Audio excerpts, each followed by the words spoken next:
PT KB Pharma bersama Teater Sanggar Cerita mempersembahkan serial Sandiwara Radio Babat Tanah Leluhur.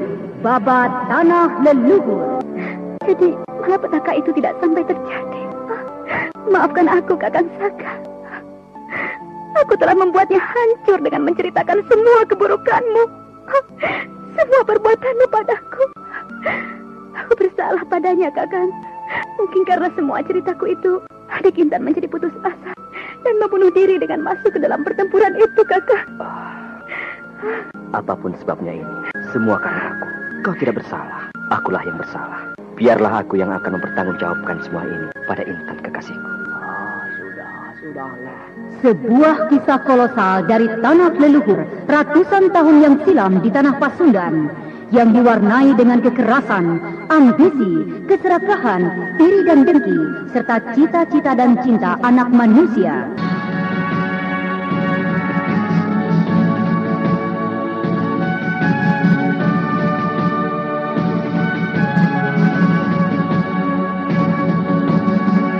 Kisah besar ini didukung oleh artis-artis Sanggar Prativi. Babat Tanah Leluhur, kali ini dalam episode ke-7 dengan judul Gemelut Hati Sang Pendekar. Naskah disusun oleh Tizar Sponsen, ide cerita Cece Suhyar, teknik dan montase Yadi Enos, musik oleh Hari Sabar, dengan sutradara Thomas Age.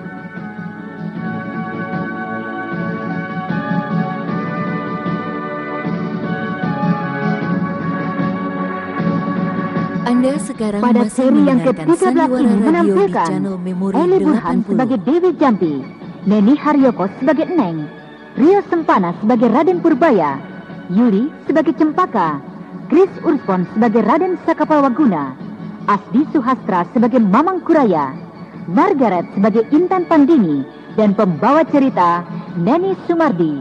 Selamat mengikuti.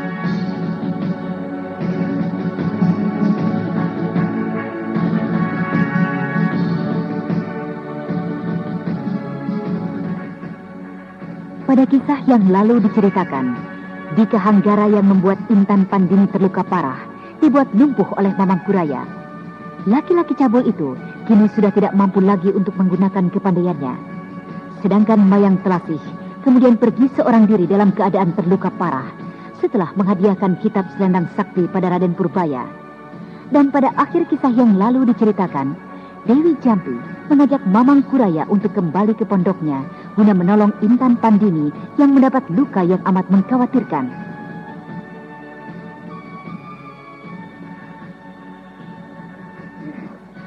Kau coba sadarkanlah Cempaka, Neng. Aku akan mencoba memberikan pertolongan pada Intan di dalam bilikku. Apa yang harus saya lakukan, Neng? Lakukan seperti yang pernah kuajarkan padamu.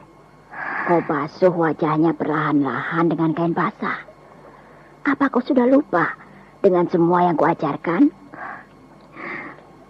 Baiklah, Nek. Akan saya kerjakan. Di mana Saka Palwaguna? Paman Saka bersama dengan kakek di Serambi. Kakek sedang berusaha mengembalikan kesehatan Paman Saka dengan menyalurkan hawa murninya. Baiklah. Katakanlah, aku berada dalam bilikku jika kakek mau mencariku, ya? Baik, Nek.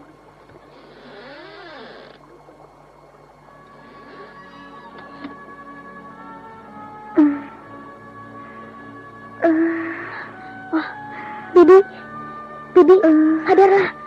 Ini aku, Purbaya.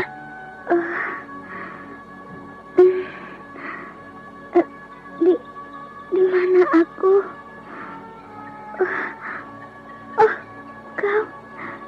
Kau Raden? Di mana kita sekarang berada? Kita berada di pondok Nenek Jampi. Kau baru saja tersadar setelah beberapa lama dipengaruhi ramuan Ki Pager.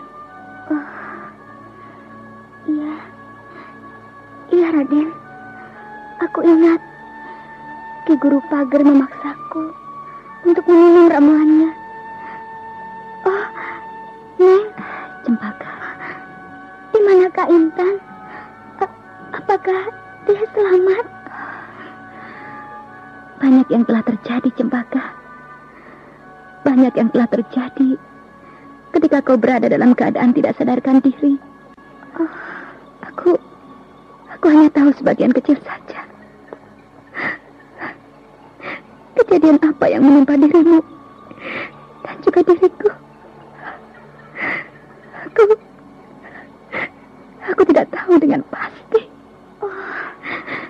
Oh, Raden, apakah yang sesungguhnya telah terjadi?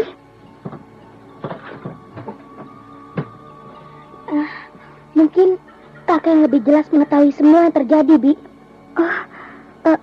Bukankah itu Paman Saka? Paman Saka dari Gua Larang? Benar. Aku Paman Saka. Di manakah Intan? Tadi kulihat dia berada di sini. Nenek Jampi membawanya ke dalam biliknya. Kakek, apakah yang sebenarnya terjadi dengan diri saya? Saya benar-benar tidak mengerti. Mengapa tiba-tiba saja saya telah berada di tempat ini? Benar, Kek. Ceritakanlah apa yang telah terjadi ketika saya berada dalam keadaan tidak sadarkan diri. Banyak yang telah terjadi menurut kakak Neng. Ya, baiklah. Akan lebih sempurna lagi cerita dan kejadian ini jika kau yang menceritakan pengalamanmu dulu, Saka. Baiklah, Kek. Setelah berputar-putar tidak menentu, mencari yang wanayasa, akhirnya saya putuskan untuk kembali menemui Intan di sini. Akan tetapi, di pinggir hutan Bantar Gebang, saya bertemu dengan seorang tokoh sakti yang bernama Ki Prabangkara. Saya berhasil ditawan dan dibawa ke tempat tersembunyi, di mana di sana saya bertemu dengan Dika Hanggara, si kumbang madu. Dan di tempat tersebut, saya yang tak berdaya dipaksa untuk menelan ramuan. Dan setelah itu, saya tak ingat lagi apa yang telah terjadi dengan diri saya. Ya. Pastilah masih banyak lagi kelompok mereka yang telah berhasil meninggalkan hutan ini. Ketahuilah, Saka. Kau telah diberikan ramuan yang dapat menghilangkan kesadaranmu. Kau telah diperalat oleh mereka. Oleh Dika Hanggara. Ya, mungkin semula Dika Hanggara hendak menghilangkan jejak dengan memperalat dirimu. Tapi dengan hadirnya Mayang Telasi, dia melupakan siasatnya dan menjadi ceroboh. Dan akhirnya, pemuda cabul itu mendapatkan hukumannya. Lalu, apakah yang telah terjadi dengan diri kami berdua, Kek? Aku dan kakak Intan Pandini. Iya. Baiklah, akan kujelaskan semuanya. Setelah aku melihat keadaan tidak terlalu mengkhawatirkan, aku meninggalkan para penduduk itu dan bersama-sama dengan Nenek Jampi dan Mayang Telasi yang dalam keadaan terluka. Aku memasuki gua di mana kau baru saja masuk. Aku meninggalkan para penduduk itu dan bersama-sama dengan Nenek Jampi dan Mayang Telasi yang dalam keadaan terluka. Aku memasuki gua di mana kau baru saja masuk. Demikianlah, kemudian Mamang Kuraya menceritakan semua kejadian yang menimpa Neng. Juga tentang pertempuran di mulut gua sampai akhirnya Mayang Telasih meninggalkan mereka. Jadi, malapetaka itu tidak sampai terjadi. Maafkan aku, Kakang Saka. Aku telah membuatnya hancur dengan menceritakan semua keburukanmu. Semua perbuatanmu padaku. Aku bersalah padanya, Kakang. Mungkin karena semua ceritaku itu, adik Intan menjadi putus asa dan membunuh diri dengan masuk ke dalam pertempuran itu, Kakang. Apapun sebabnya ini, semua karena aku. Kau tidak bersalah. Akulah yang bersalah. Biarlah aku yang akan mempertanggungjawabkan semua ini pada Intan kekasihku. Sudahlah. Apapun yang telah terjadi ini janganlah kalian sesalkan sampai sedemikian rupa. Hah? Semua ini memang sudah seharusnya terjadi. Hah? Sekarang yang seharusnya kita lakukan adalah mencoba untuk menyelamatkan Intan Pandini. Kek, apakah lukanya sedemikian parahnya sehingga Nenek Jampi juga tidak akan sanggup menyembuhkannya? Ya, itulah yang dikatakan Jampi padaku. Tetapi marilah kita sama-sama berdoa saja. Berdoa pada Yang Kuasa agar Jampi sanggup mengobati Intan Pandini. Intan. Intan Pandini. Nek, bagaimanakah keadaan Intan? Kau sendiri bagaimana? Apakah sudah pulih kembali kesehatanmu? Sudah, Nek. Saya merasa kesehatan saya pulih kembali seperti sedia kala. Oh ya, bagaimana dengan Intan? Anak itu sudah sadar. Tapi aku khawatir dia tidak akan dapat bertahan lama. Intan Pandini. Aku sudah berusaha sekuatku, Saka. Tendangan laki-laki cabul itu benar-benar sangat keras. Tubuhnya yang kurang terlatih tidak dapat menerima tendangan itu. Biarkan aku menemuinya, Nek. Ya, temuilah. Mudah-mudahan kehadiranmu akan menjadi hiburan baginya. Intan. Siapa kau? Aku Saka. Kakangmu. Kakang Saka. Iya. Benarkah kau telah berubah? Benarkah kau telah mengganggu Teteh?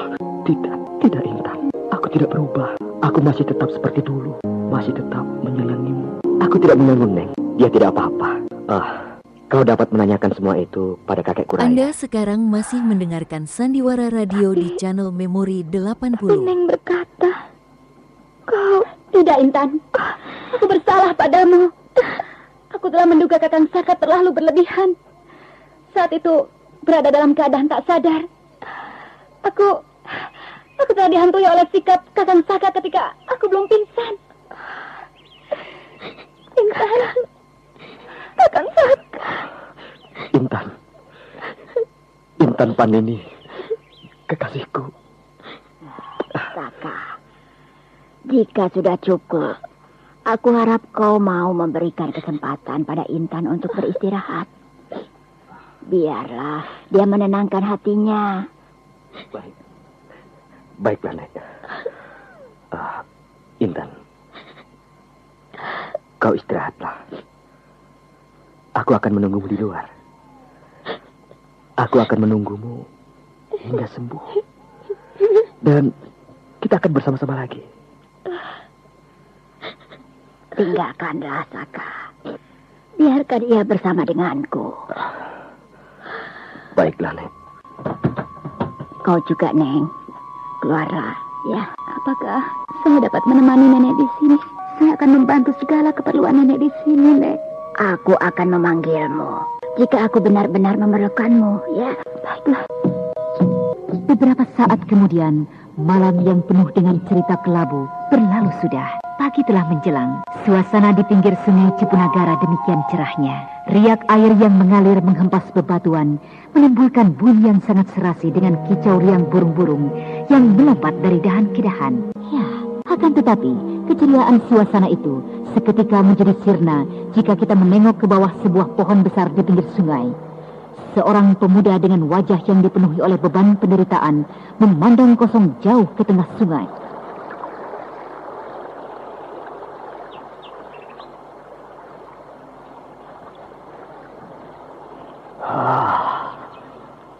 Pedihnya derita adalah pecahnya peristiwa.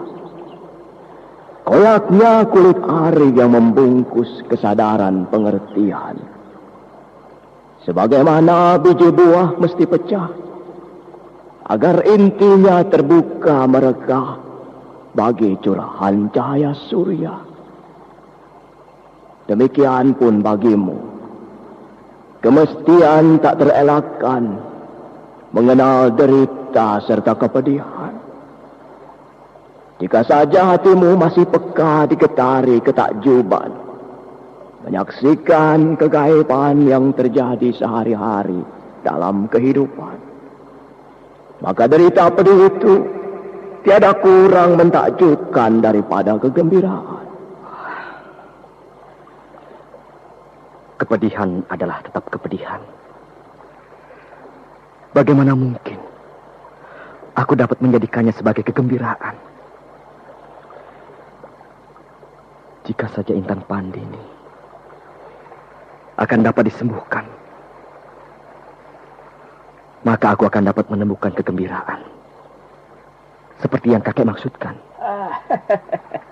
Anak muda, anak muda.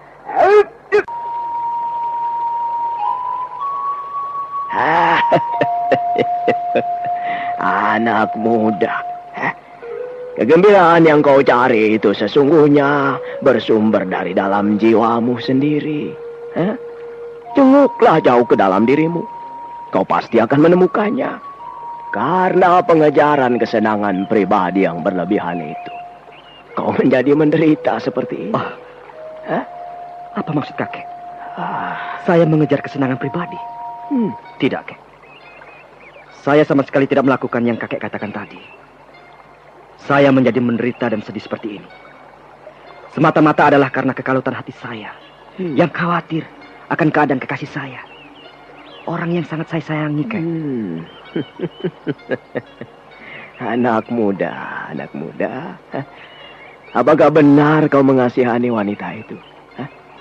Apakah benar kau menyayanginya? Apakah bukan justru sebaliknya?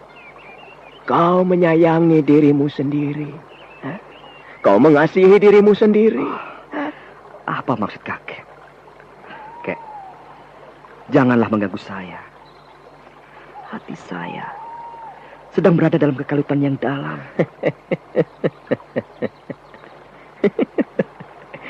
Kau mendustai aku, anak muda.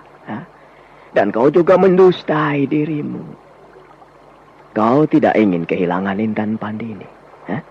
Kau tidak ingin gadis itu menderita seperti sekarang ini. Karena kau sesungguhnya tidak ingin kehilangan sesuatu yang kau senangi. Yang dapat menjadikanmu menderita seperti ini. Dengan demikian bukanlah berarti kau sesungguhnya menyenangi dirimu sendiri. Mengasihani dirimu sendiri. Mencintai dirimu sendiri. Kek, aku tidak mengerti semua yang kau katakan itu. Aku sungguh-sungguh mencintai Intan Pandini, kek. Aku mencintainya dengan segenap jiwa dan ragaku. Aku bahkan rela mati demi kekasihku. Aku rela mati asalkan Intan Pandini dapat disembuhkan.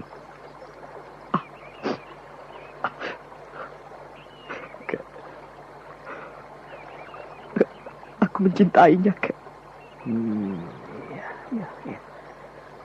Ya, itulah sesungguhnya cinta, anak muda.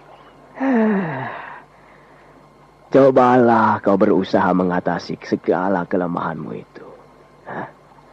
Kembalilah kau ke pondok. Hiruplah minuman hangat dan nikmatilah hari-hari yang kau hadapi dengan pasrah diri. Karena segala yang terjadi semata-mata adalah karena kehendaknya. Baiklah. Saya akan mencoba melakukannya. Bagus. Saya akan kembali ke pondok untuk melihat Intan, kek. Bagus. Pergilah sana. Keluarlah kau Purbaya. Mengapa kau mengintip dan mendengarkan pembicaraanku? Ayo, keluar. Ayo. Sebenarnya saya datang hendak mengabarkan pada Paman Saka. Mengabarkan apa? Saya tidak sanggup untuk menyampaikannya, kek. Loh. Saya tidak sanggup. Kenapa? Saya kasihan sekali dengan Paman Saka. Apakah tentang Intan Pandini? Iya, Kak Intan. Kenapa? Baru saja mengembuskan nafasnya yang terakhir.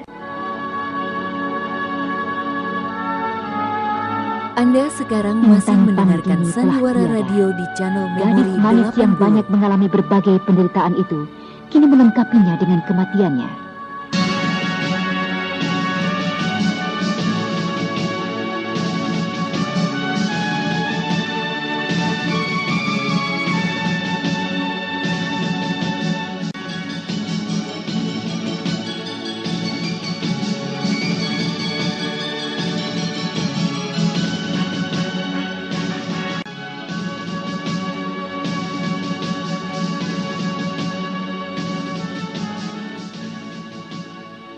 Mamang Kuraya berusaha untuk memberikan semangat pada Raden Sakapalwaguna yang merasa hancur hatinya karena memikirkan keadaan kekasihnya.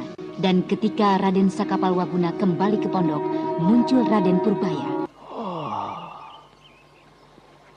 Ya, seperti yang sudah diduga oleh Nenek Jampi. Umurnya memang tidak akan lebih dari hari ini. Kek, Ada apa Purbaya? Hah? saya kira urusan di tempat ini sudah selesai, Kek. Kau ingin segera melanjutkan perjalananmu ke Karangsedana? Saya kira itu yang sebaiknya kita lakukan. Iya, baiklah. Kita akan segera meminta diri, dan besok pagi kita akan melanjutkan perjalanan ke Karangsedana. Biarkanlah dulu Cempaka beristirahat hari ini. Kesadarannya baru saja kembali. Baiklah, Kek. Besok kita akan tinggalkan tempat ini. Saya akan segera mengabarkan berita ini pada Bibi Cempaka. Iya. Ayolah, kita bersama-sama kembali ke pondok itu. Sementara itu, Raden Sakapalwaguna yang kembali ke pondok Dewi Jampi telah tiba di halaman pondok itu. Dan di sana Raden Sakapalwaguna menemukan Cempaka tengah menangis seorang diri. Adik Cempaka, ada apa? Mengapa kau menangis? Paman. Iya. Ada apa Cempaka? Kemarilah, Saka. Biarkanlah Cempaka menangis di situ. Ada apa ini, Nek? Apa yang telah terjadi? Ayo, masuk sajalah. Masuklah, wahai pemuda perkasa. Masuklah kemari dan tunjukkan kejantanan dirimu. Apa yang telah terjadi dengan Intan Pandini? Apa, Nek? Katakanlah yang sejujurnya pada saya, Nek. Masuklah dulu. Apakah kau hanya ingin mematung di situ? Apakah kau tidak ingin menjenguk Intan untuk yang terakhir kalinya?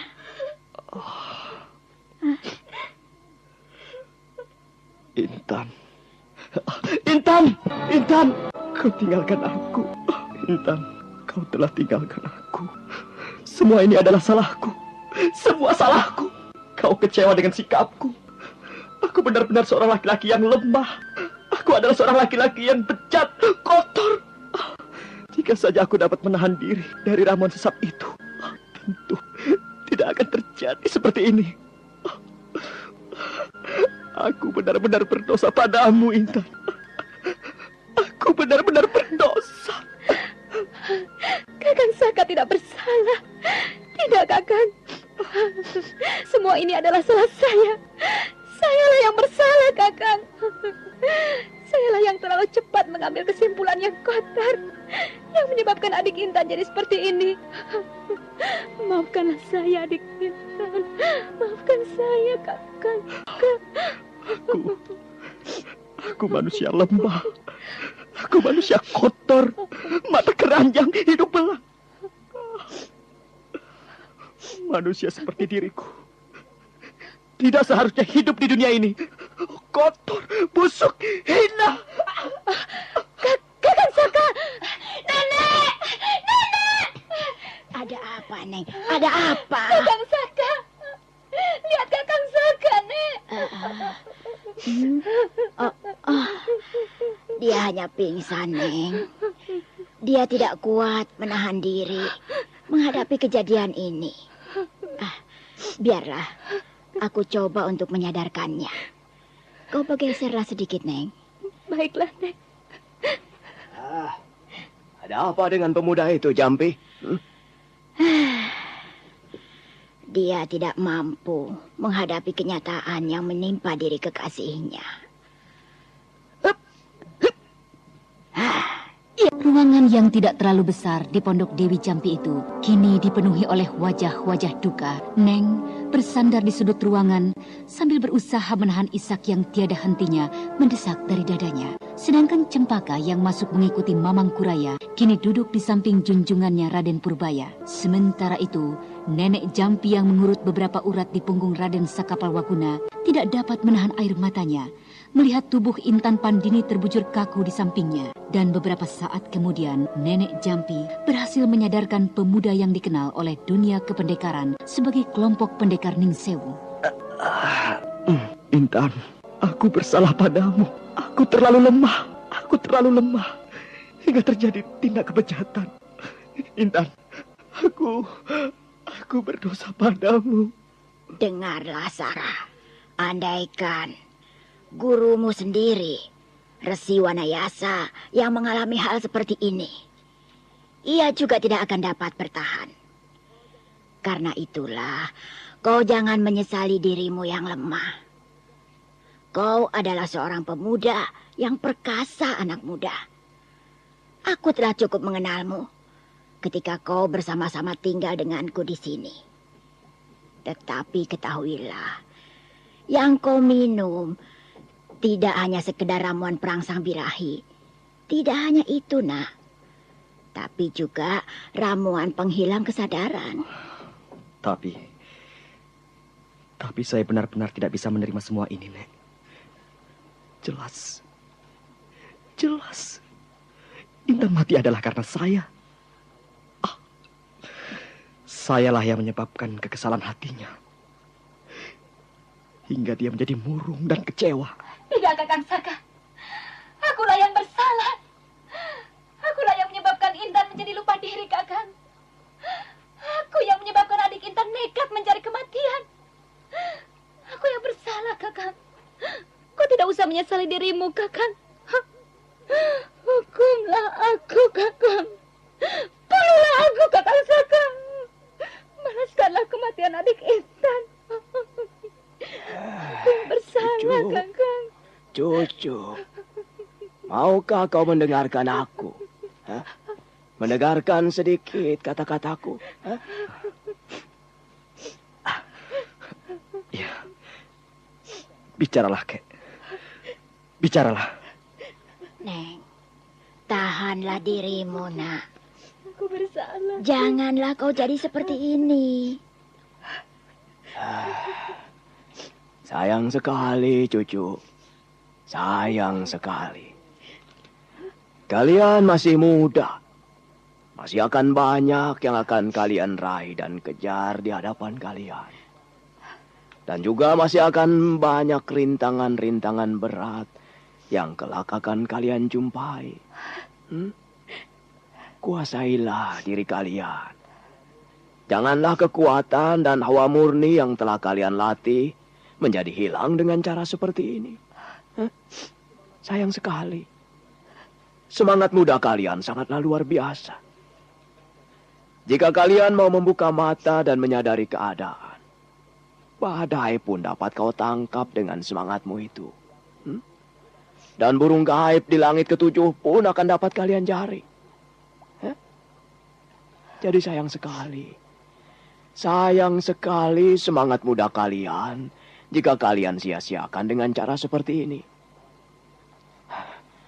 Aku hanya ingin mengingatkan kalian. Janganlah penyesalan ini menjadi berlarut-larut hingga merugikan diri kalian sendiri. Iya.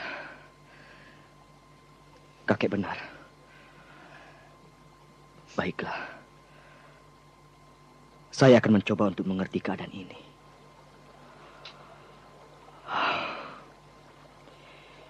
Intan Pandini, maafkanlah aku.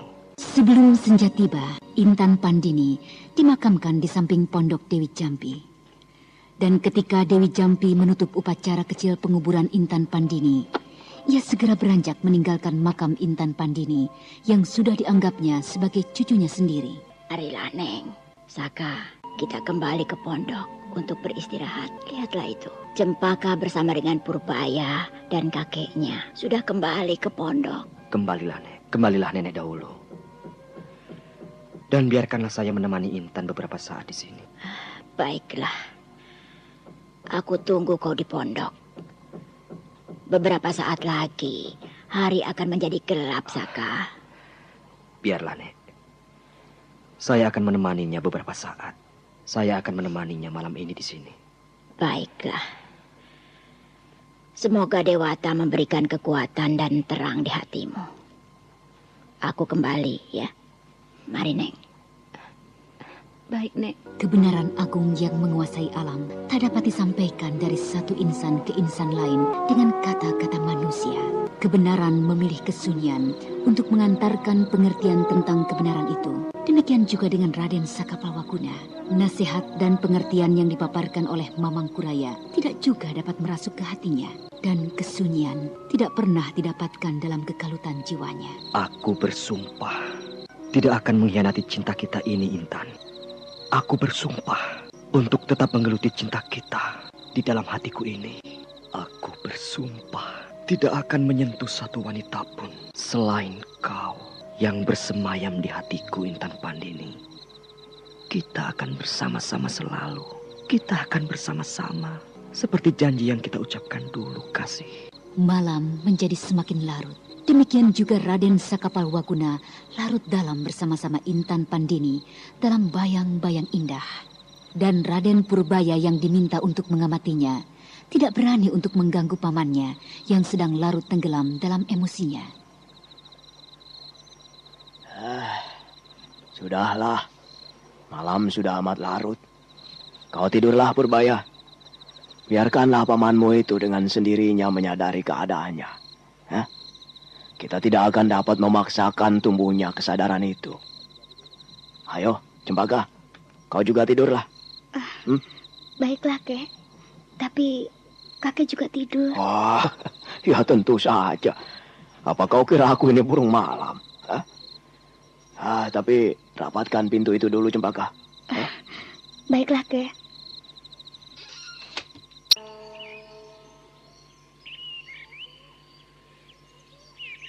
Kakek! Kakek! Kakek! Paman Saka, Kek! Paman Saka tidak ada di makam Kak Intan.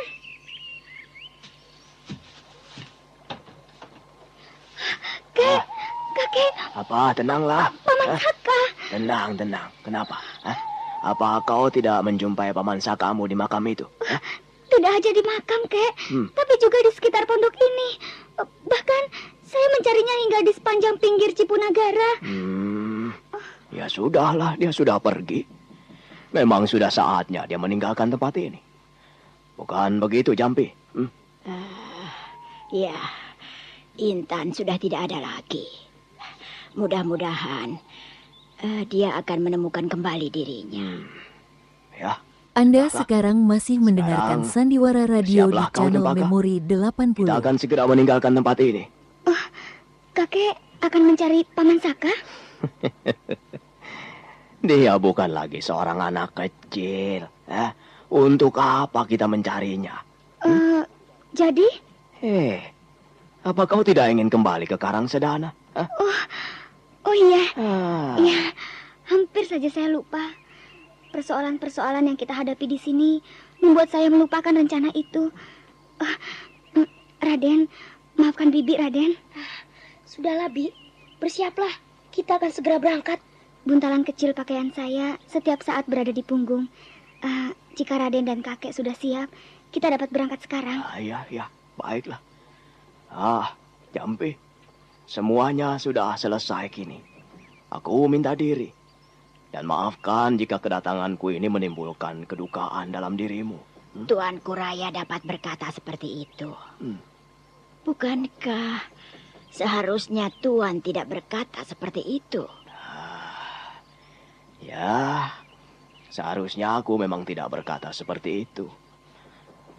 Tapi, ya, Aku adalah manusia biasa yang lemah, yang mungkin tidak banyak berbeda dengan Saka Palwaguna. Ya, Tuanku Raya. Sedikit hal yang membedakan kita dengan mereka adalah usia yang membuahkan pengalaman hidup. Iya, ya kan? Hanya itu, ya. Ya sudahlah. Ayo, marilah kita segera berangkat. Selamat tinggal, Jampi. Selamat tinggal, Nek. Kaneng. Selamat tinggal, Purbaya. Semoga kakak tabah ditinggal oleh Kak Intan. Ya, terima kasih adik Cempaka. Ya, sudahlah. Ayo, mari cucu. Hari sudah siang ini.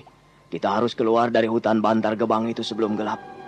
Ayo. Demikianlah, kembali Mamang Kuraya melanjutkan perjalanannya bersama dengan kedua bocah yang telah dianggapnya sebagai cucunya sendiri menuju Karangsedana mencari Prabu Ajikonda. Sementara itu, Raden Sakapalwaguna tersuruk-suruk berjalan tak tentu tujuan menembus hutan belukar, duduk meratap di semak dan berbaring merintih di rerumputan. Dewata Agung, kenapa kau timpakan kemalangan ini pada diriku? Kenapa kau buat menjadi penyebab kematiannya? Kembali, pemuda yang dikenal dalam dunia kependekaran tanah Pasundan sebagai pendekar Ning Sewu yang gagah berani, meratap, sedih dan menangis pilu.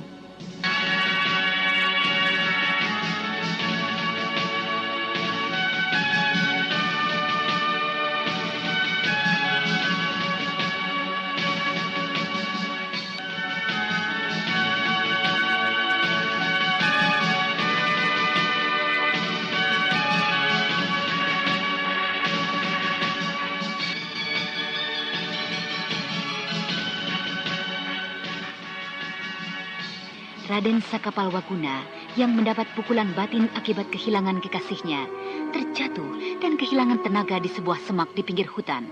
Sambil meratap dan merintih menyesali diri dan sesekali tersenyum dengan rona wajah yang cerah, Raden Sakapalwaguna melangkahkan kakinya kembali dengan terseok-seok dan tanpa disadarinya dari balik semak-semak dua pasang mata memperhatikannya sejak beberapa saat yang lalu. Kelihatannya dia adalah mangsa yang cukup empuk, Adipaka. Benar, Kakang Limbang. Aku juga mengira demikian, walaupun sebilah pedang berada di pinggangnya. Kukira kita tidak perlu gentar. Lihatlah keadaan tubuhnya. Kelihatannya sudah tidak memiliki tenaga lagi. Jika begitu, ayolah kita hadang di bawah pohon besar itu. Baiklah, Kakang. Ayo. Ayo cepat sedikit, Kang. Ayo. Iya. Mudah-mudahan saja kantongnya banyak berisi barang-barang berharga.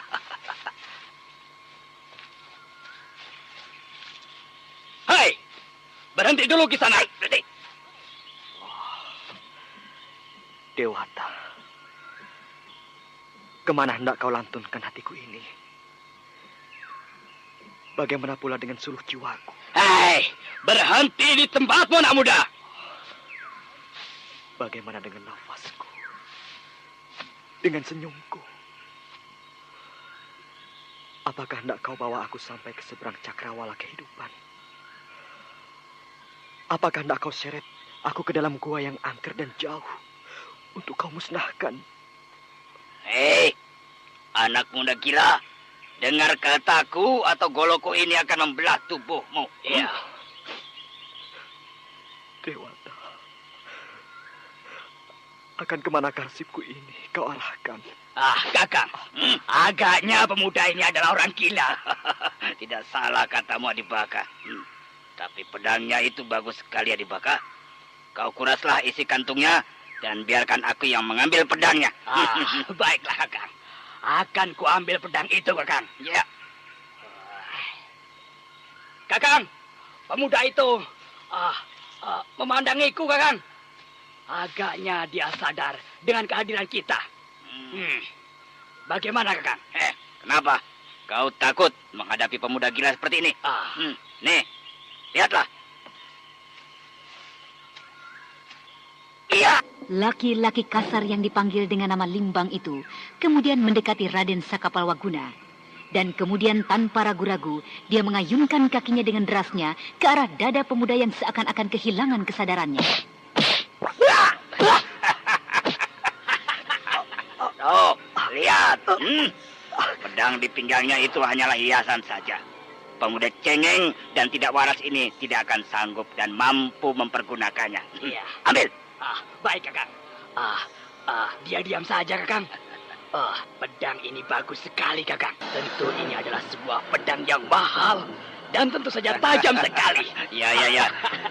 Indah sekali pedang ini. Lihat, Adibaka. Ya. Bukankah hebat sekali pedang ini? Iya. Tentu saudagar muda yang berada di hadapan kita. Ayo, cepat kau kuras isi kantongnya, Adibaka. Baiklah, Kakang. Ayo. Bagaimana? Tidak ada uang, Kakang. Dia tidak membawa banyak uang di kantongnya, Kakang. Hanya ini beberapa keping uang perak. Tidak terlalu berharga, Kakang. Ya, sudah, cukuplah, sudah. Biar pedang ini saja. Jika aku jual, pastilah harganya cukup mahal. Ya. Ayo, kita kembali, Adibaka. Baiklah, Kakang Limbang. Kemudian kedua laki-laki kasar itu meninggalkan Raden Sakapalwaguna yang tergeletak merintih kesakitan. Keduanya perlahan-lahan menyusuri jalan kecil di pinggiran hutan sambil sesekali matanya memandang ke kiri dan ke kanan. Seakan-akan ada seseorang yang sedang ditunggunya. Apakah tidak salah keterangan yang kau dapat, Adibaka? Sudah 2 hari kita menunggu di tempat ini. Tapi tidak ada satupun mangsa empuk yang lewat di tempat ini.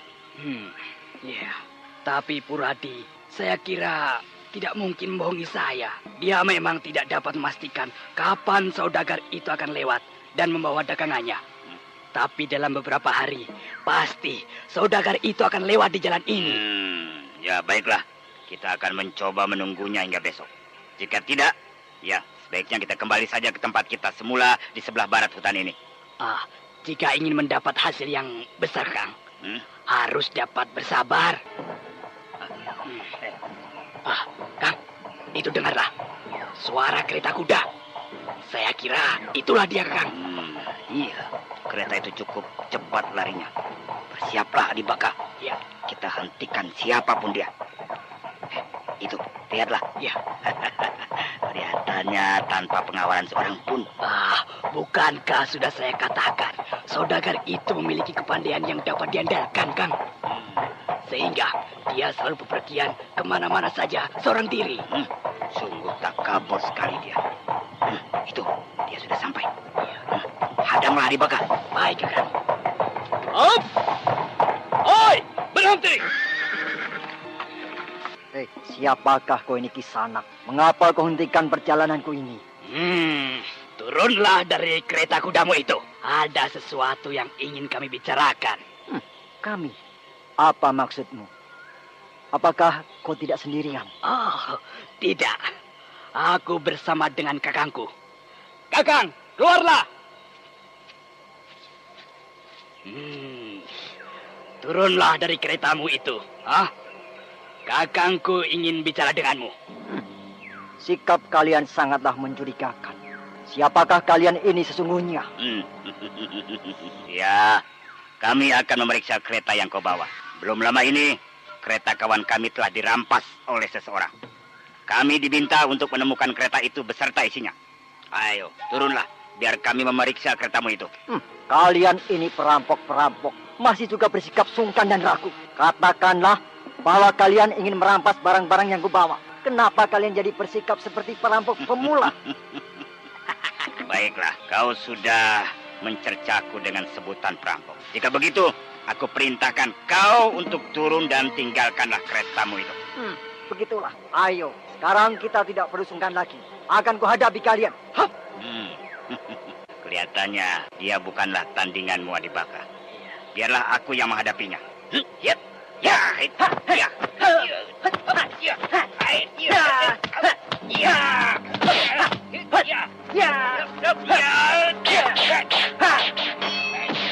Pertempuran antara Limbang dan saudagar kaya itu berlangsung dengan serunya. Limbang, yang dikenal sebagai orang pertama dari sepasang perampok dari Pasir Bodas, kali ini ketemu batunya. Mangsa yang semula diduga adalah seekor kijang, ternyata adalah seekor harimau yang kuat sekali. Hingga setelah beberapa saat pertempuran itu berlangsung, ia mulai terdesak oleh lingkaran pedang dari saudagar yang gagah perkasa. Adibaka, cepat bantu aku. Kita tidak punya waktu untuk bermain lagi. Cepat. Oh, baik, Kakang. Ayo. Hop. Hai. Ya. Ya. Ya.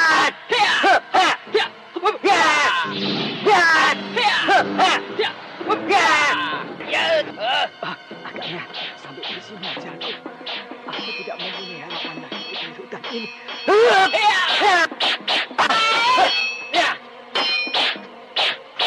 Ketika golok kedua perampok dari pasir bodas itu tengah berlomba untuk mencacah tubuh saudagar yang malang itu, sesosok tubuh dengan cepat melayang ke arena pertempuran. Dan beberapa saat kemudian, kedua tubuh perampok dari pasir bodas itu terlempar jatuh. Setan, siapakah kau? Aku Anteng Wulan. Siapakah kalian berdua ini? Dan mengapa kalian ingin sekali membunuh orang itu? Aku ingin membunuh, merampok. Apa urusanmu? Tentu saja itu akan menjadi urusanku, Kisanak. Aku senang sekali untuk mencampuri urusan-urusan seperti itu. Baiklah jika begitu. Golokku ini akan senang juga untuk usil denganmu, anak manis. Awas. Hiup. Hiup. Hiup. Hiup.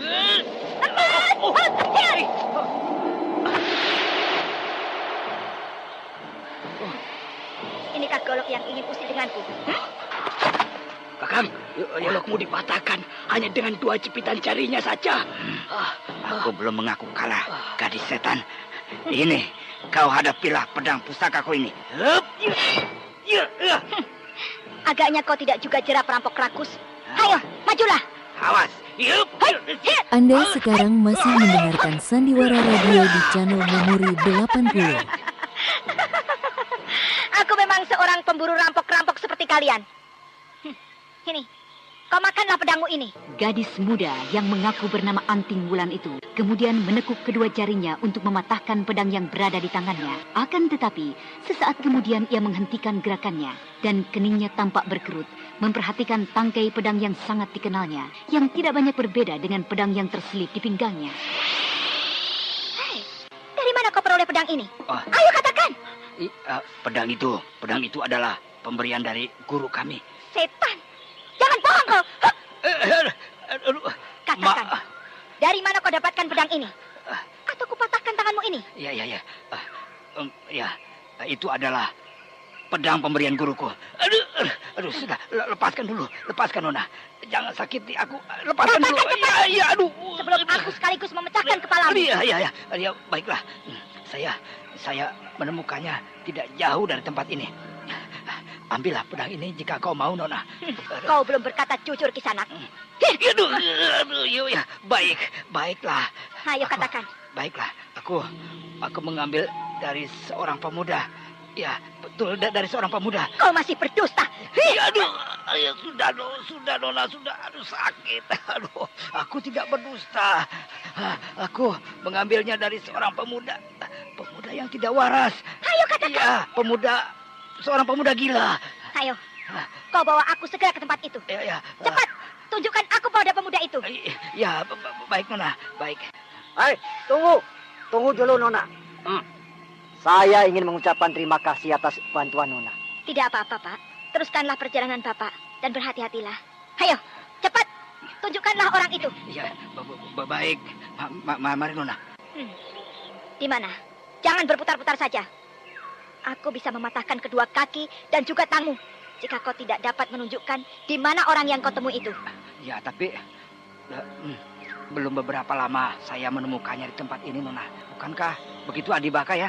Belum lama kan? Iya, benar, Nona. Kami menemukannya di sini. Orang itu kelihatan seperti tidak waras, Nona. Iya, Nona.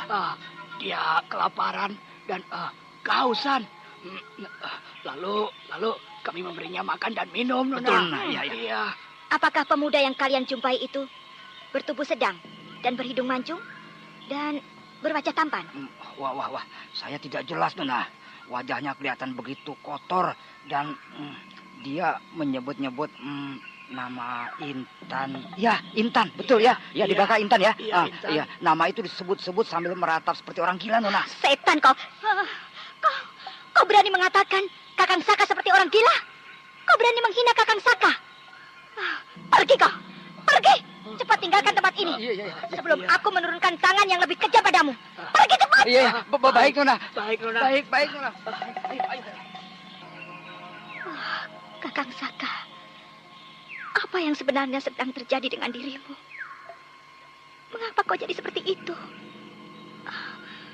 Baiklah, aku akan mencoba mencarinya dengan aji 4 arah pembeda gerak. Hup!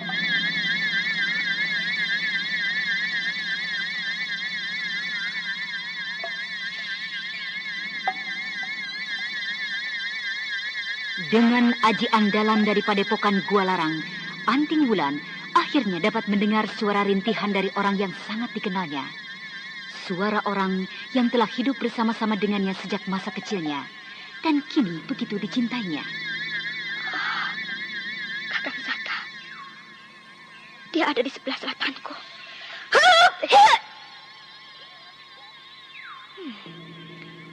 Pastilah ia berada tak jauh dari tempat ini.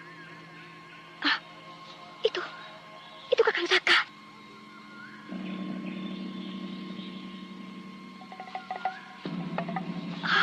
Kakang Saka! Kakang Saka! Apa yang telah terjadi denganmu, Kakang? Mengapa kau jadi seperti ini? Intan Pandini. Intankah kau? Intan. Tubuhnya panas seperti ini. Aku harus segera menolongnya.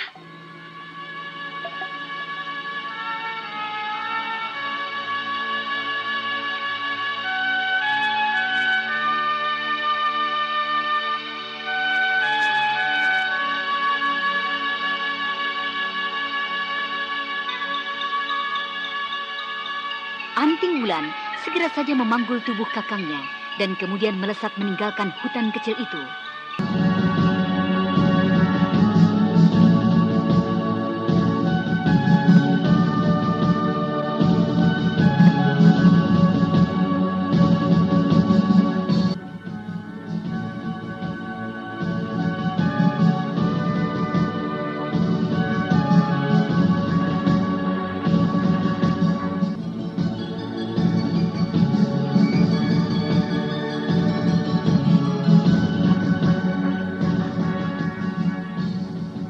Anting Wulan yang terlibat pertempuran dengan sepasang perampok dari Pasir Bodas secara tidak diduga-duga menemukan kakangnya, Raden Saka Palwaguna.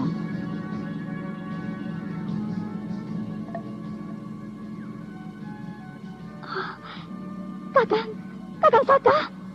Kakang Saka! Apa yang terjadi denganmu? Mengapa kau jadi seperti ini, Kakang? Intan Pandini. Intan, kaukah itu? Kesadarannya hilang. Tubuhnya panas sekali. Aku harus segera menolongnya. Aku harus mencari tempat yang baik untuk mengobatinya. Anting Wulan segera saja membawa Raden Saka Palwaguna keluar dari hutan kecil dan akhirnya ia tiba di sebuah kota yang cukup ramai. Dengan bekal yang diberikan oleh Prabu Sana, Anting Wulan kemudian menyewa 2 buah kamar yang cukup baik dan kemudian merawat kakangnya dengan telaten. Agaknya tidak ada luka luar maupun dalam yang dideritanya. Kakang Saka mungkin hanya mendapat pukulan batin yang sangat berat hingga dia jadi seperti ini.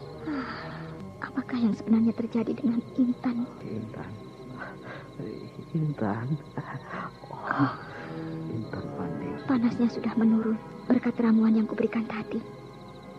Tapi kenapa keadaannya masih saja seperti ini? Kakang Saka. Dia belum juga sadar. Dan bubur panas ini sudah hampir menjadi dingin. Biarlah, akan kupaksakan bubur ini masuk ke mulutnya. Ini, makanlah Kakang. Makanlah bubur hangat ini. Kau akan segera menjadi sehat kembali. Ayo Kakang, makanlah. Bagus. Bagus Kakang. Makanlah lagi bubur ini. Ayo, buka kembali mulutmu Kakang. Iya.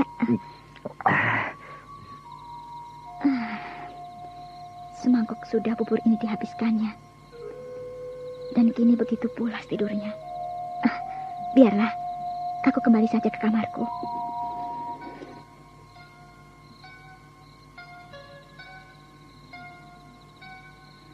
Perlahan-lahan, Anting Wulan beranjak dari ranjang di mana Raden Sakapalwaguna tertidur pulas. Sesaat, gadis manis itu berdiri tegak di bibir ranjang kekasihnya dan memandang wajah laki-laki yang amat dikasihinya dengan sepuas hatinya. Air matanya mengalir perlahan membasahi pipinya melihat keadaan dan derita laki-laki yang telah membuatnya kasmaran.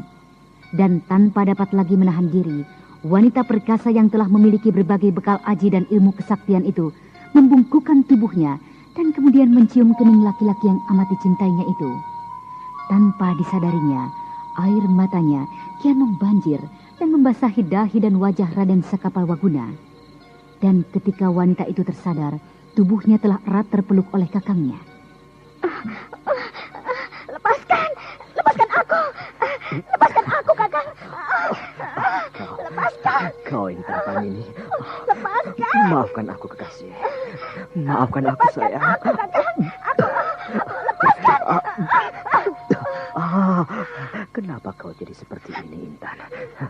Kenapa kau jadi seakan-akan tidak mengenalku? Ayo, Intan. Maafkan aku, kakang. Aku bukan Intan Pandini. Aku bukanlah kekasihmu. Aku adalah adikmu, Anting Wulan. Kau Anting Wulan? Iya. Kau sudah sadar, kakang? Kau sudah dapat mengingat kembali? Iya. Kau, Wulan. Bagaimana aku dapat berada bersamamu di sini? Kita berada di sebuah penginapan di kota Cikembar, di pinggir sungai Cipunagara. Aku menemukanmu dalam keadaan setengah sadar di dalam hutan yang tak jauh dari kota ini. Apa yang sebenarnya terjadi dengan dirimu dan Intan Pandini?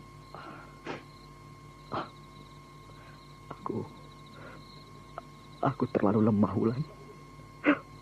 Aku terlalu lemah hingga membuatnya kecewa, membuatnya nekat dan mencari dan menyongsong kematian. Aku benar-benar laki-laki lemah, laki-laki kotor. Percuma aku belajar bertahun-tahun di padepokan Yang Guru. Kakang, apa yang sebenarnya telah terjadi? Bagaimana bisa seperti ini? Ceritakanlah, kakang. Aku adalah adikmu. Aku tidak akan membiarkan kau sampai jadi seperti ini. Tidak ada gunanya. Tidak ada artinya. Kau membela aku manusia yang kotor seperti ini, Wulan. Jika saja kepalaku ini tidak dipenuhi oleh pikiran-pikiran kotor, tentu aku dapat menahan pengaruh setan dalam ramuan itu. Dan peristiwa itu tidak akan pernah terjadi. Kemudian dengan terisak sedih, Raden Sakapalwaguna menceritakan semua kejadian yang telah menimpa dirinya, menimpa Intan Pandini, dan juga menimpa seluruh penduduk desa Kasirpan. Itulah Wulan. Dan sekarang katakanlah, aku adalah seorang laki-laki lemah, laki-laki kotor, laki-laki... Tidak, kakang. Kau tidak melakukan apa-apa. Kau tidak menodai Neng. Kau tidak membunuh Intan. Semua itu terjadi adalah di luar kesadaranmu. Semua itu terjadi adalah karena kehendaknya. Tapi kenapa aku harus menjadi penyebabnya? Kenapa harus aku, Wulan? Pastilah dia menyesali sikapku di alam sana. Pastilah dia mencaci dan mensistaku. Aku harus menyusulnya. Aku harus menyusulnya dan meminta maaf pada Intan. Kakang, sadarlah, kakang. Kesehatan kakang akan hilang jika kakang selalu meratap seperti ini. Semua yang kakang pelajari juga akan musnah dan lenyap jika Kakang terus-menerus seperti ini. Sadarlah, Kakang. Biarkanlah aku pergi mencarinya. Anda sekarang masih mendengarkan Sandiwara Radio di channel Memori 80. Aku akan mencarinya hingga ke ujung dunia sekalipun. Aku akan menyampaikan permohonan maafku. Wulan, lepaskan aku, Wulan. Lepaskan. Maafkan aku, Kakang. Aku terpaksa membuatmu seperti ini. Beristirahatlah, Kakang. Hari sudah jauh malam. Tidurlah, Kakang. Tidurlah. Mudah-mudahan besok pagi kau akan menjadi sehat kembali. Selamat malam. Kemudian Anting Wulan segera kembali ke kamarnya yang berada bersebelahan dengan kamar kakangnya.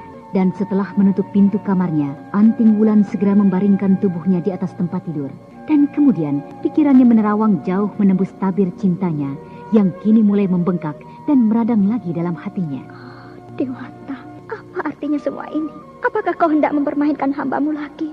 Ataukah memang kesempatan telah kau buka untukku lagi? Andai saja ini adalah kesempatan yang kau buka untukku. Gila, benar-benar gila aku ini. Agaknya hatiku kini berbunga-bunga di atas penderitaan Intan. Benar-benar wanita tidak tahu malu.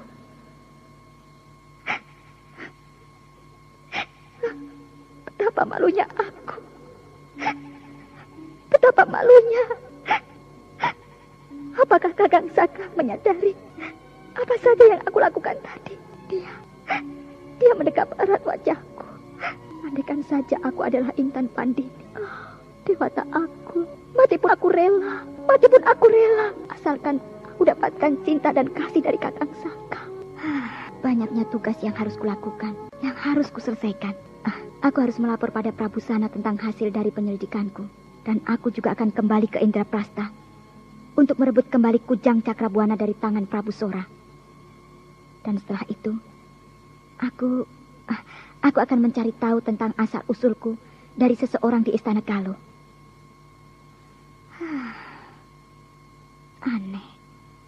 Aneh sekali.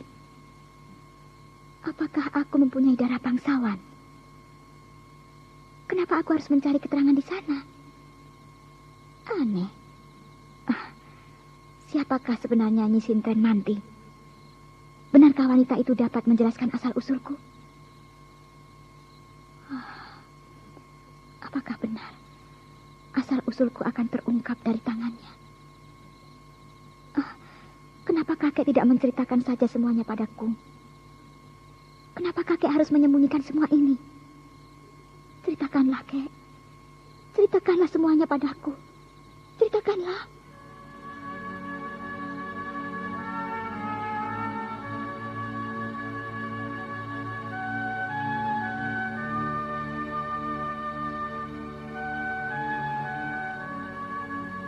Kenapa, Kek?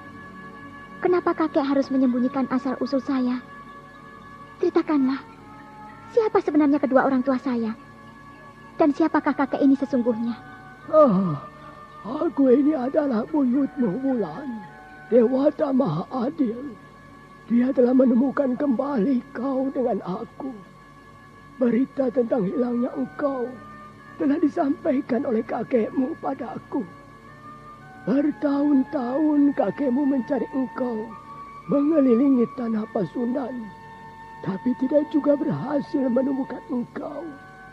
Hingga akhirnya ia menghembuskan nafasnya yang penghabisan. Dan beberapa tahun yang lalu, ketika Jerangkung hidup lepas dari pengamatanku, aku pun keluar dari pertapaanku berkeliling mencarinya. Tapi Dewata sungguh Maha Pemurah. Aku justru berhasil menemuimu. Kakek, siapakah sebenarnya kedua orang tuaku? Kakekku. Dan siapakah sebenarnya kakek sendiri? Sikapmu ini tidak banyak beda dengan ibumu, cucuku. Dan juga tanda di bahu kananmu itu merupakan suatu tanda yang tidak akan hilang. Yang merupakan tanda keturunan yang dimiliki oleh setiap keturunan perempuan dari garis istriku. Nenekmu memiliki tanda seperti yang ada di bahumu. Demikian juga ibumu. Kelak anakmu juga tidak akan lepas dari tanda khusus kebiru-biruan yang berada di bahumu itu. Tapi siapakah mereka semua itu, Kek? Apakah mereka juga seorang yang sakti seperti kakek? Aku adalah seorang resi, Wulan. Puluhan tahun yang lalu, orang-orang mengenalku dan memanggilku dengan sebutan Resi Sanata Dharma. Sedangkan kakekmu adalah seorang petani biasa. Dan aku mengenal ibumu hanya semasa ia kanak-kanak hingga remaja sepertimu. Setelah itu, aku tidak banyak mengetahui tentang dirinya. Lalu, kakek tidak tahu siapa sebenarnya ayahku? Tidak, Wulan. Aku tidak pernah berjumpa dan melihat wajah ayahmu. Ibumu dibawa ayahmu ke Galuh untuk bekerja dan mengabdi di istana. Dan sejak itu aku tidak pernah melihat ibumu lagi. Aku hanya mengetahui sedikit tentang cucuku itu dari anakku yang merupakan kakekmu. Carilah Sintren Manti di sana. Dan semuanya kelak akan menjadi jelas. Sintren Manti? Apakah dia adalah ibuku, Kek? Carilah wanita itu. Dan semuanya mudah-mudahan akan menjadi jelas. Kek, tunggu, Kek. Kek, siapakah Nyi Sintren Manti? Apakah dia ibuku? Temuilah dia. Dan mudah-mudahan semuanya akan menjadi jelas. Carilah ibumu segera. Akan tetapi, janganlah kau lupa tugas utamamu sebagai seorang satria. Dewata, berilah segera petunjuk padaku, agar aku dapat menjumpai kedua orang tuaku. Aku akan segera kembali ke Bukit Tengkorak.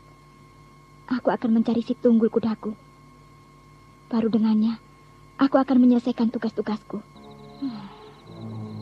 Bukit Tengkorak sudah tak jauh lagi dari tempat ini. Jika Kakang Saka sudah sehat, aku akan mengajak bersama-sama ke Indraprasta untuk merebut kujang pusaka dari Prabu Galuh. Dan kemudian menemui Kakang Awu dan calon istrinya, adik Nimas Kayuwangi.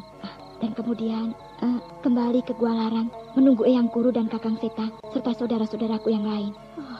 Dewata, masih juga aku berharap akan mendapat kasihnya. Mendapat curahan cintanya. Tidak tahu malu. Benar-benar wanita tidak tahu malu aku ini. Anting Wulan mencoba untuk memejamkan matanya. Akan tetapi tidak juga ia tertidur. Bayang-bayang kakaknya dan juga Intan Pandini berganti-ganti muncul mengganggunya. Hingga ketika fajar mulai memerah di ufuk timur, gadis yang tengah tergoda kembali oleh amukan cinta baru dapat tertidur. Matahari sudah tinggi. Agaknya aku terlelap tidak menyadari waktu. Aku harus segera melihat keadaan Kakang Saka. Pintu kamarnya tidak kukunci dari luar. Mudah-mudahan tidak terjadi sesuatu dengannya. Kakang?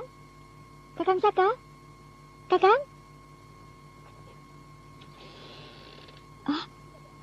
Kakang Saka? Kakang Saka tidak berada di pembaringannya. Apa yang telah terjadi dengan dirinya? Akan ku coba mencarinya di sekeliling penginapan ini.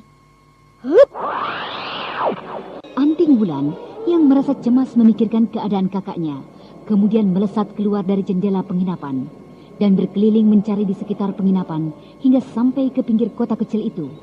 Hampir sebagian besar kota kecil ini sudah kujelajahi, tapi tidak kulihat bayangannya sekalipun. Hanya sungai Cipunagara yang berada di samping penginapan itu yang belum kususuri. Oh iya ya, mengapa tidak kutanyakan saja pada penjaga penginapan itu? Iya, setidak-tidaknya pemiliknya ataupun petugas di sana mengetahui jika Kakang Saka keluar dari kamarnya. Iya, aku akan segera ke sana. Hup!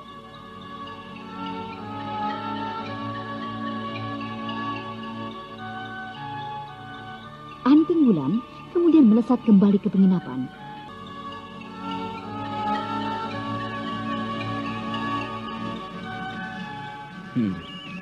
Apakah yang Nona maksudkan kawan Nona yang kemarin dalam keadaan sakit? Benar, Paman. Apa Paman melihatnya? Pagi-pagi sekali kawanmu itu keluar dari kamarnya. Dan ketika aku menanyakan, Katanya ia hendak menghirup udara segar di pinggir sungai. Jadi dia pergi ke pinggir sungai? Biarlah, saya akan mencoba mencarinya di sana. Tunggu dulu, Nona. Kawanmu itu berpesan, jika Nona sudah keluar dari kamar, Nona tidak perlu menyusulnya. Dia berkata begitu? Ya. Aku tidak perlu menyusulnya. Begitulah pesan yang saya terima dari kawan Nona itu. Kenapa Nona kelihatan bingung? Ada apakah? Kenapa dengan kawan Nona itu? Tidak apa-apa. Jika begitu, saya langsung permisi saja, Paman. Mungkin saya tidak akan kembali lagi. Ada apa saja anak-anak muda? Pastilah telah terjadi pertengkaran di antara mereka. Kemana aku harus mencarinya? Apakah aku akan ke hulu atau mengikuti arus ini ke muara? Aku tidak tahu kemana Kakang Saka menuju. Tapi satu-satunya jalan yang terbaik untuk kulakukan adalah mencarinya sambil aku melanjutkan perjalananku ke Bukit Tengkorak. Iya, aku akan melanjutkan perjalananku ke sana sambil memasang mata dan telinga. Dengan demikian, berarti aku dapat mengikuti sungai ini ke arah muara.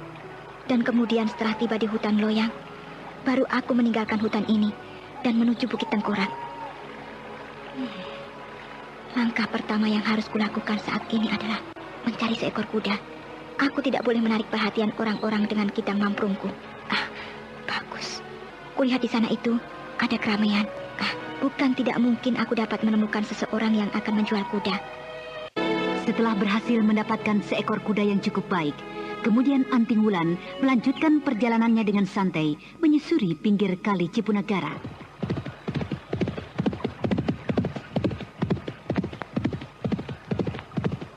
Siang berganti dengan malam, dan kemudian siang kembali menjelang. Anting Wulan terus saja berkuda menuju Bukit Tengkorak sambil memasang mata dan telinga di sepanjang perjalanan. Hutan Loyang sudah di depan mataku, dan sudah 2 hari kususuri sungai Cipunagara ini. Tapi tidak juga kudapatkan kabar tentang Kakang Saka. Apakah aku telah salah jalan? Telah salah mengambil arah?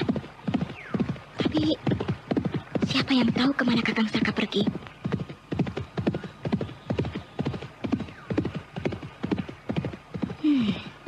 Sepertinya bukan yang pertama kutemukan orang yang berjalan tergesa menuju hutan Loyang.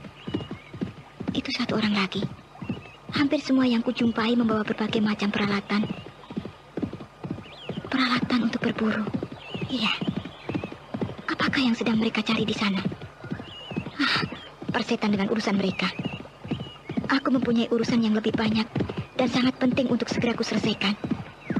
Aku tidak akan terlibat lagi dengan persoalan-persoalan baru yang akan semakin menyulitkan diriku.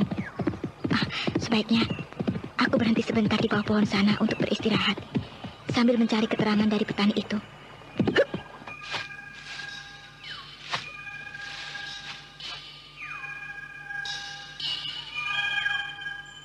Sampurasun. Hampes. Siapakah kau ini, Nona? Apa ada yang dapat saya bantu? Tidak, Paman. Saya hanya ingin sekedar beristirahat untuk melepaskan lelah. Teruskanlah pekerjaan Paman. Ya, apa salahnya jika Paman menghentikannya sebentar untuk beristirahat sambil kita berbincang-bincang. Sudah lama Paman membuka ladang ini? Oh, sudah cukup lama, Nona. Sudah cukup lama. Tuh, lihat saja. Umbi-umbian yang saya tanam tumbuh tidak seperti waktu-waktu yang lalu. Tanah ini sudah tidak dapat menjamin kehidupan keluarga saya. Jika begitu, apakah yang akan Paman lakukan? Ya, saya harus segera tinggalkan tempat ini, Nona. Dan mencari tempat yang masih subur. Sayang sekali, Paman. Sayang sekali. Seharusnya Paman tidak perlu bersusah payah untuk berpindah-pindah. Tanah itu masih cukup subur untuk Paman tanami. Asalkan Paman mau berganti menanam yang lain. Tanah itu Paman tanami dengan tanaman jenis lain, seperti padi misalnya. Tapi apakah itu mungkin, Nona? Paman sudah tidak dapat mempercayai tanah ini lagi. Memang sudah saatnya Paman tinggalkan tempat ini. Paman saya tinggal di sebuah padepokan yang hidup dari hasil ladang dan sawah. Ya. Dan padepokan itu berdiri sudah sejak puluhan tahun yang lalu. Kami tidak pernah berpindah-pindah. Ya. Karena kami mengerti cara bercocok tanam. Apakah di sekitar ini tidak ada sebuah padepokan, Paman? Ada, Nona. tapi cukup jauh di luar hutan loyang. Nah, jika Paman ingin merubah cara hidup Paman datanglah ke sana. Mintalah petunjuk dari mereka. Ya, Paman akan mencobanya, Nona. Terima kasih banyak atas petunjuk Nona. Ya, jika saja itu akan dapat Paman lakukan, tentu Paman tidak perlu bersusah payah untuk berpindah-pindah tempat. Oh ya, Paman. Ya. Jika saya boleh bertanya, ada apakah sebenarnya di dalam hutan sana? Saya melihat beberapa orang tergesa-gesa memasuki dengan membawa perlengkapan berburu. Oh, itu. Saya kira, ya, tadi Nona pun seorang pendekar yang hendak ke sana, mencoba untuk menangkap kuda putih tunggangan dewa. Apa maksud Paman? Kuda putih tunggangan dewa? Iya, benar Nona. Begini, tersiar kabar sejak 1 purnama yang lalu, seorang pemburu melihat adanya seekor kuda putih yang dapat terbang melayang di hutan di sekitar Bukit Tengkorak. Oh, Tunggul. Apakah Nona tidak tertarik untuk menangkapnya? Iya. Saya akan mencoba melihat ke hutan sana, Paman. Iya. Aneh, mukanya penasaran ataupun gembira ingin melihatnya. Tapi wanita itu justru kelihatan cemas. Sudahlah, aku lanjutkan saja kerjaku. Aku akan mencoba semua saran dan petunjuk Nona muda itu. Kasihan sekali si Tunggul kudaku. Dia masih setia menungguku dalam kecemasan seperti ini. Aku tidak bisa menyalahkan para pemburu itu. Kuda itu walaupun sudah kuberi pelana, tapi berkeliaran sendiri di dalam hutan. Aku harus cepat bertemu dengannya. Hiya! Anting Wulan terus saja memacu kudanya memasuki hutan loyang. Dan ketika ia telah berada tak jauh dari Bukit Tengkorak, beberapa bayangan di semak-semak telah dapat dilihatnya. Akan tetapi, Anting Wulan terus saja memacu kudanya sampai akhirnya. Hei! Berhenti!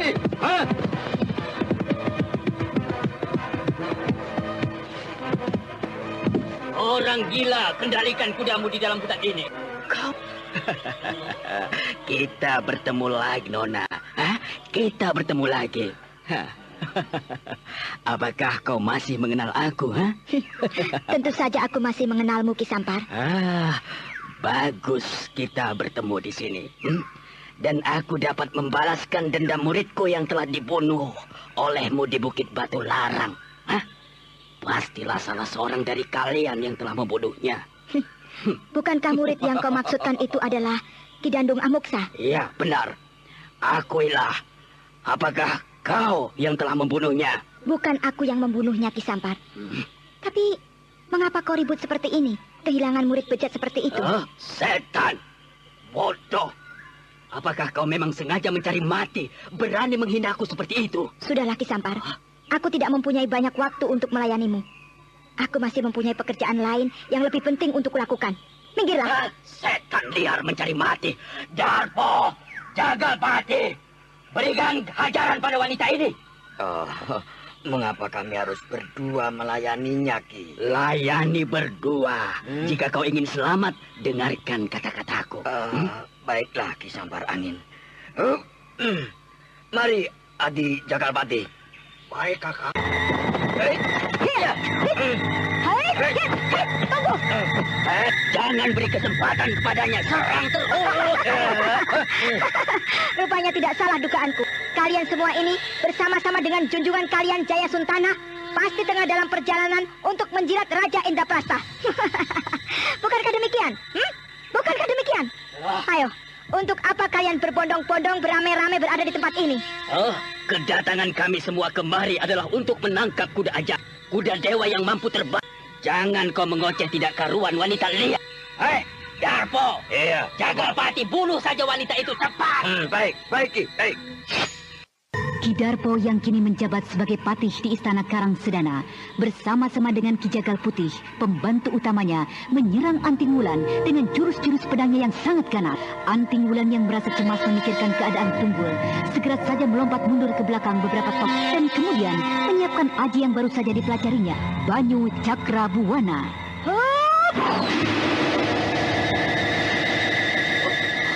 Aji apakah yang dipergunakan? Wajahnya mengeluarkan cahaya tipis, tapi amat menyilaukan. Hoi, hati-hati Darpo, hati-hati Jagalpati. Hoi,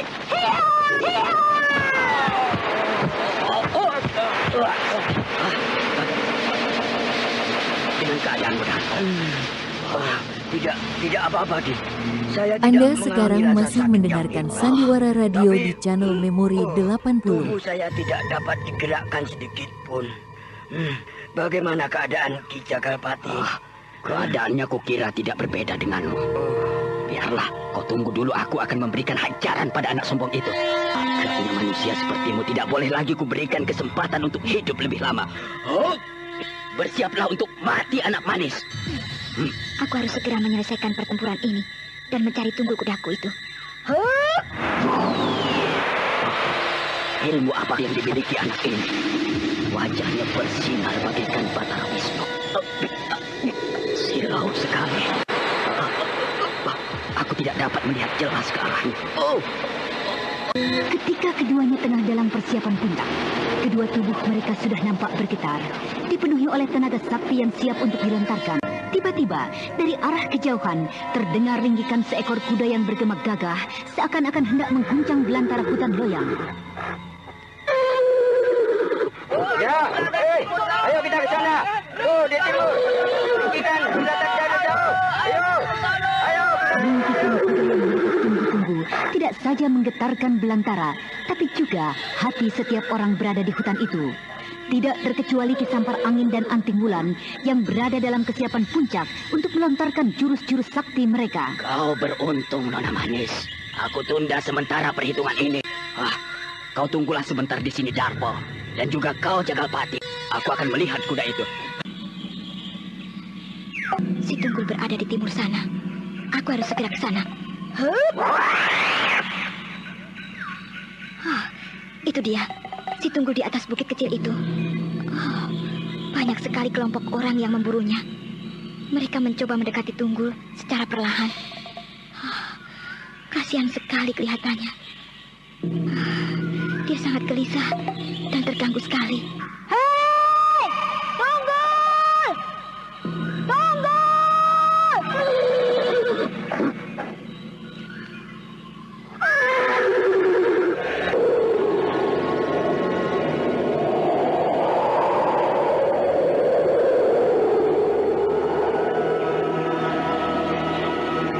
Kuda putih yang diberi nama Tunggul oleh Anting Wulan kemudian melompat tinggi, melesat, melayang seakan-akan seekor Raja Wali Sakti. Dan seketika setelah melampaui jarak puluhan tombak, ia menjejakkan kakinya kembali ke bumi dan kemudian melesat bagaikan anak panah menuju ke arah suara yang sangat dikenalnya.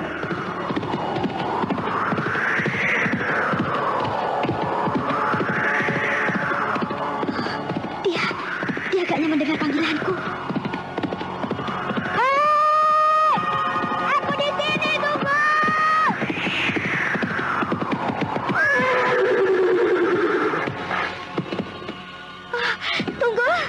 Rindu sekali aku padamu. Maafkan, aku terlalu lama meninggalkanmu. Mereka sedang menuju kemari. Sebaiknya kita tinggalkan saja mereka. Tidak perlu kita mencari keributan dengan mereka.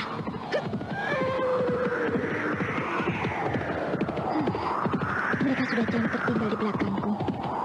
Kita berhenti di sini sebentar, Tunggul.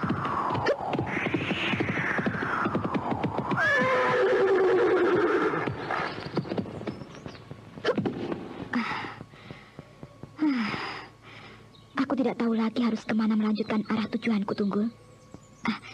Biarlah, aku duduk dan berpikir di bawah pohon ini. Kakang Saka, aku tidak tahu lagi harus kemana lagi mencarimu. Apakah aku harus merubah arah tujuanku kembali ke arah hulu dan melalui penginapan itu lagi? Tidak mungkin. Ke arah itu pun aku belum tentu akan dapat menemukannya. Dan perjalananku akan menjadi semakin jauh dari Indraprasta yang menjadi tujuanku semula. Maafkan aku, Kakak. Maafkan aku. Aku akan mencari di sepanjang jalan menuju Indraprasta yang menjadi arah tujuanku semula. Ayolah, Tunggul. Kita lanjutkan perjalanan kita ke Indraprasta.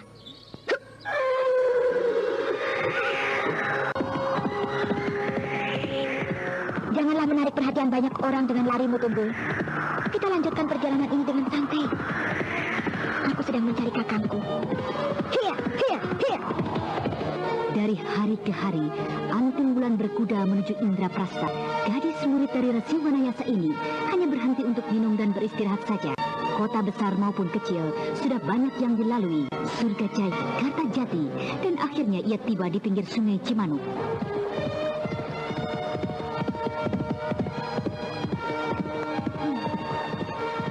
Aku harus mencari rakit untuk dapat menyeberangi sungai ini. Dengan begitu, aku harus menyusuri sungai ini ke arah hulu. Agar perjalananku arahnya tidak berkisar semakin jauh. Oi, tunggu Nona. Hai, siapakah itu di belakangku? Kelihatannya aku yang dimaksudnya. Tidak ada orang lain lagi di sekitar tempat ini.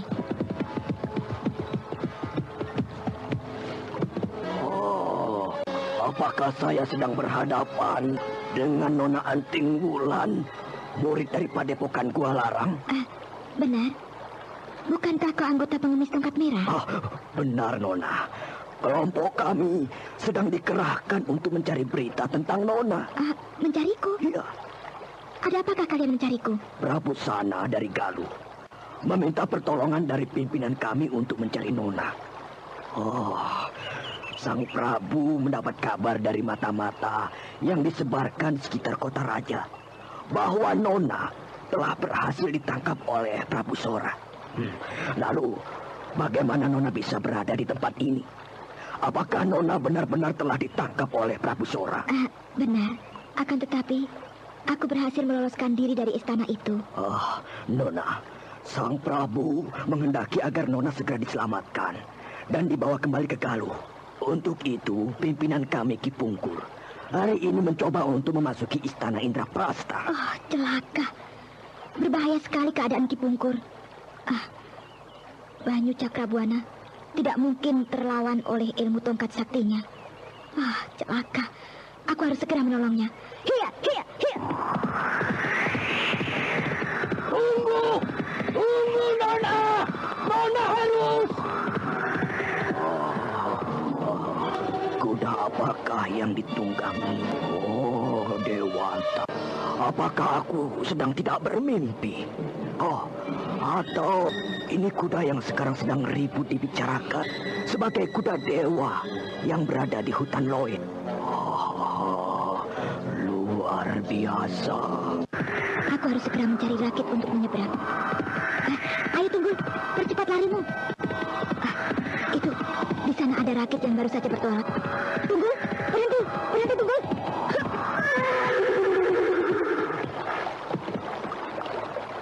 Hei, Kisanak, kembalilah. Aku ingin turut menyeberang bersamamu. Tidak mungkin, Nona. Sudah terlambat. Tunggulah beberapa saat. Saya akan segera kembali. Perjalananku ke Indraprastha belum tentu akan dapat sampai malam ini. Setan. Hei, kembalilah. Aku akan segera menyeberangi sungai ini.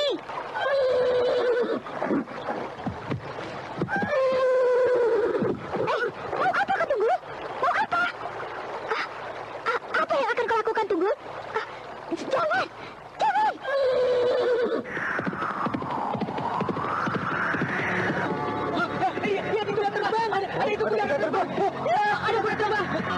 Bagaikan mengerti kesulitan tuannya, Tunggul yang dikenal dengan nama kuda setan segera melompat, melesat bagaikan terbang melayang melintasi sungai Cimanuk. Kau hebat sekali, Tunggul. Kuda atau Raja Walika kau? Hebat sekali kau. Ayolah, kita lanjutkan perjalanan kita ke arah timur sana. Hiya. Nah, sekarang larilah semampumu, Tunggul. Aku ingin segera tiba di Indraprastha.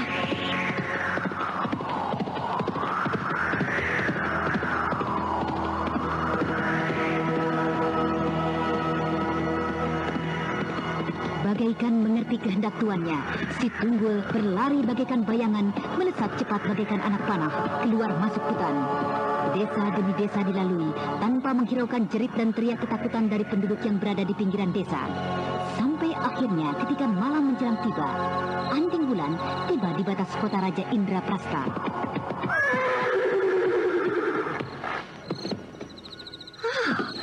Luar biasa, Tunggul.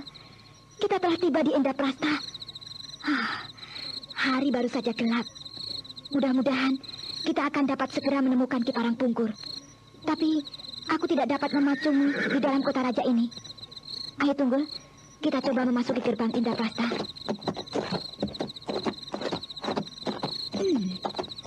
Aku akan mencoba mencari anggota tongkat merah di dalam kota raja. Mudah-mudahan saja tidak ada pengawal yang mengenaliku di sini. Bagus. Agaknya memang beberapa orang prajurit saja yang sempat mengenal. Dan itu pun hanyalah pengawal dalam istana Indraprastha. Dan beberapa orang perwira yang sempat melihatku di mulut gua ketika aku hendak membebaskan Seruni yang kusandera. Aneh. Sudah hampir sebagian kota ini aku jelajahi. Tidak juga kutemukan satu orang pun anggota tongkat merah. Mudah-mudahan aku tidak berjumpa dengan Raden Pancardomo. Aku tidak ingin jadi serba salah dalam melaksanakan tugasku ini. Baiklah, akan kucoba dekati komplek istana.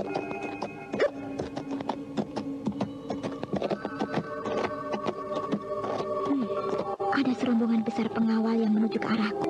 Aku harus menepi. Ayo, kita bersembunyi.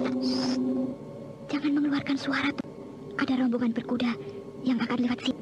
Hei, siapakah mereka? Oh, ternyata Ki Sampar Angin dan beberapa belas pengawal yang kulihat di hutan loyang. Mau apa dia kemari?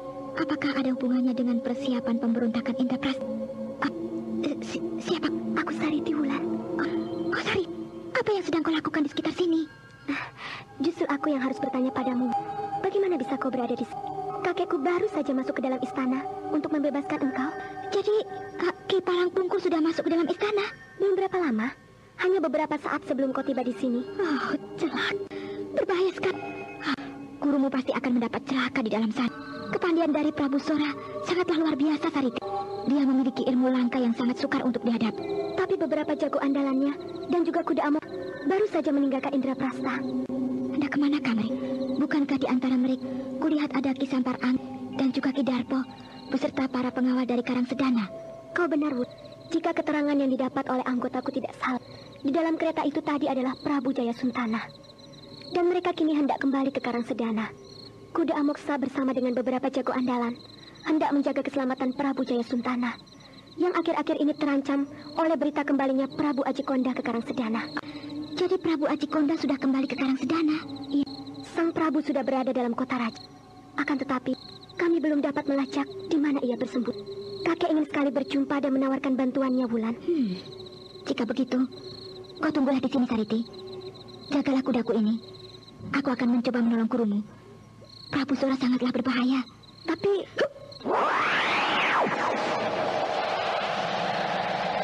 Kemana kamu, Wulan? Luar biasa sekali. Agaknya ia telah mendapatkan kemajuan yang sangat pesat. Mudah-mudahan saja ia dapat membantu kakek untuk keluar dari dalam istana Indraprastha yang menurutnya sangat berbahaya. Anting Wulan melesat dari hadapan Sariti, mendekati bagian kompleks yang dipadati dengan bangunan-bangunan, dan kemudian dengan sekali lompat, tubuhnya melenting tinggi dan tiba di atas atap kompleks istana Indraprastha.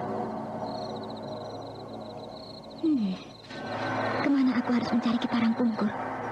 Coba, aku akan menyusuri jalan yang sunyi di bawah sana hingga ke ujung sana.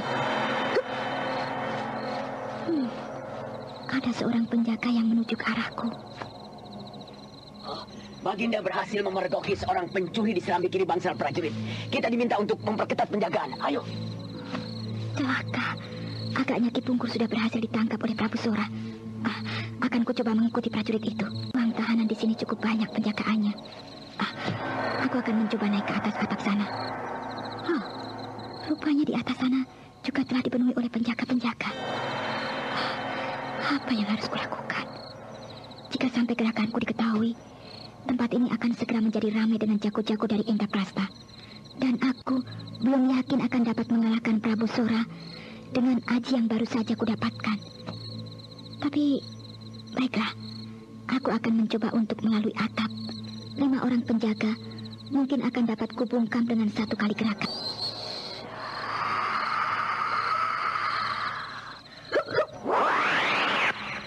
Bagaikan seekor burung malam, Anting Wulan kemudian melayang ke atas atap ruang tahanan.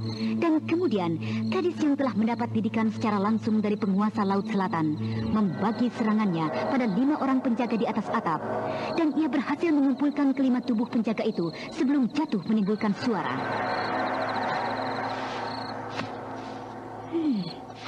Sebelum melompat tadi, aku melihat Ki Suraprabha di sana. Mudah-mudahan ia tidak mendengar semua gerakanku di atas ini. Aku akan mencoba untuk menjenguk ke bawah. Nah, aku harus segera menggeser sedikit genteng ini untuk dapat melihat ke bawah. Siapakah kau di atas sana? Aku, Ki. Anting Wulan. Bagaimana keadaanmu di bawah sana? Tubuhku ini tidak dapat kugerakkan sedikit pun. Totokan Prabu Sora benar-benar luar biasa. Baiklah, aku akan mencoba menolongmu. Bagaimana kau bisa sampai kemari ya? Bukankah penjagaan luar biasa ketat? Dan bukankah kau sendiri ditawan oleh Prabu Sora? Kita akan bercerita nanti di luar istana ini, Kek. Totokan khas Banyu Cakrabuana. Ya, totokan itu luar biasa sekali, bocah. Berkali-kali aku mencoba, tapi tidak juga dapat kulepaskan. Biarlah, saya mencobanya sekali lagi.